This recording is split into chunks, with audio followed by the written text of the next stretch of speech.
but you had value like beyond your wrestling, because Major Wrestling Figure Podcast has blown up and the YouTube channel has blown up. Like, I find myself watching it all the time. Well, thank you.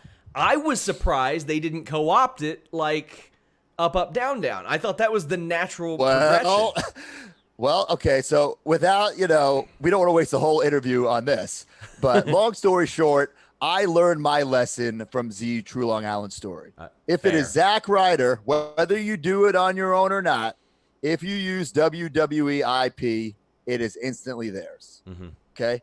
So everything I did under Z True Long Island Story became theirs. And that's fine. That's fine. But I knew with this, and Hawkins and I, we pitched this to WWE. Let's do whatever it was going to be called, the Hawkins and Ryder Wrestling Figure Podcast. We were turned down. They said no. Said no. They didn't see anything in it. We pitched something for the network. They said no. They didn't see anything in it, which is fine. And you know what? It's a blessing in disguise, because one day we said, you know what? We're just going to do it anyway. But we're going to be Matt and Brian. And thank God we did. I think a lot of people were surprised that you all were even, quote unquote, allowed to do that, because for a while there were no like WWE personalities on podcasts. Then from what I heard, people just kind of started doing it. They're like, well, we're independent contractors. They can't keep us from doing it. That's the thing. I started realizing, well, so-and-so is doing this and so-and-so is doing that. Well, why don't we just try it? Yeah. What are they going to do? Tell us no? And if they do, great. But so we did it, and luckily, no one ever told us no. We didn't hide it. We promoted the hell out of it. Certainly didn't hide it. And thank God WWE turned us down, because it would be gone right now. Yeah. It would be gone. It would be over. And the podcast is so much fun, especially in that last year or so in WWE. It was my way of being creative. It was my creative outlet. And it was just so much fun, whether, whatever ridiculous idea I could think of or merch item I wanted, we could make it happen. And it was just so much fun. And I love that. And that's why I love being a free agent now. We can do whatever we want. And if it fails, great.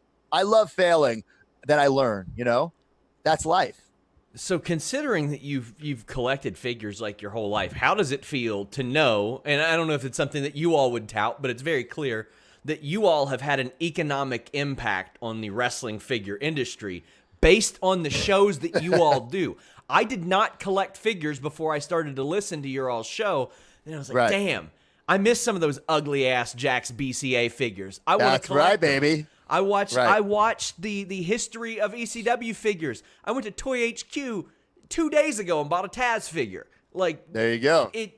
You all have driven up the prices on some figures on eBay even. Yes, we 100% have. We didn't realize how powerful the podcast would be. We knew that the adult wrestling figure community, it's a small, community, but it's a diehard community, right? And we knew, like, okay, let's just do a podcast for us and for them. What we didn't anticipate was somebody like, oh, Zach and Kurt have a podcast, let me listen. And they're like, oh my God, those bone crunchers, I love those things.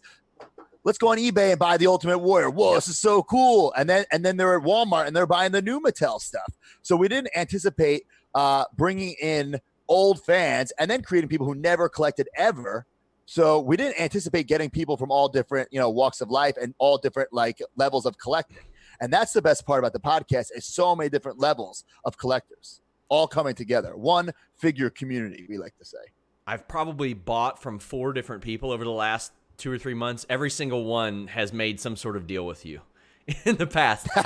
And this is just in the between Lexington and Cincinnati area alone, right? Like nowhere else, which is kind of I am the Michael Jordan of wrestling figure collecting. And guys, listen, it's a catchphrase, it's a joke. I don't think I have the best collection. I don't think I'm the best collector. It's just a catchphrase. Some people like, oh my God, he really thinks he has the best collection. He calls himself the Michael Jordan of wrestling. Come on, chill, guys. It's a gimmick. It's a gimmick. One of the running jokes on the show is that you're not a sports guy either. Like you. I'm not. It's not a joke. That's the truth. Yeah. But I love Michael Jordan. I love Space Jam. Yeah. Yeah. As we finish up, tell the people about the Major Wrestling Figure Podcast. I put it over all the time. We were going to do a show every Friday. It was going to alternate. One was going to be figures, one belts, one merchandise, and one video games. Then I heard your show, and I was like, we can't do a better figure show than that. So we're we're not doing one. Right. And now I'm a regular listener. I'm about an hour and a half deep into your all's Hasbro look, or the complete history of Hasbro right now. Tell the people where they can find it, where they can check it out.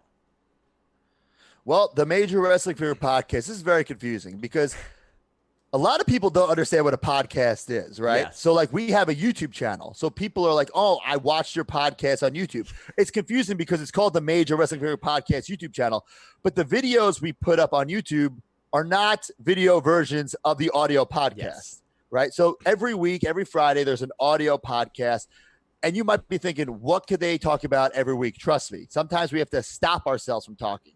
It's about, old stuff, new stuff, the news, our favorite versions of certain guys. It's just a lot of fun, a lot of, just like two dudes. And then our producer, Smart Mark, he's in there too, just having fun. But then the videos are like us, reviewing figures, unboxing figures, searching for figures, figure hunts. I watched a draft a week ago for the right. And now we now have a spinoff show, the Figure Wrestling Federation, every Wednesday. This is the most ridiculous concept in the history of wrestling, where Brian and I have drafted two separate rosters. I am the president of Turmoil. He is the president of Thrill Zone. We have drafted rosters, and we're using wrestling figures to recreate the Attitude Era. So WWF, WCW, ECW figures are all legal.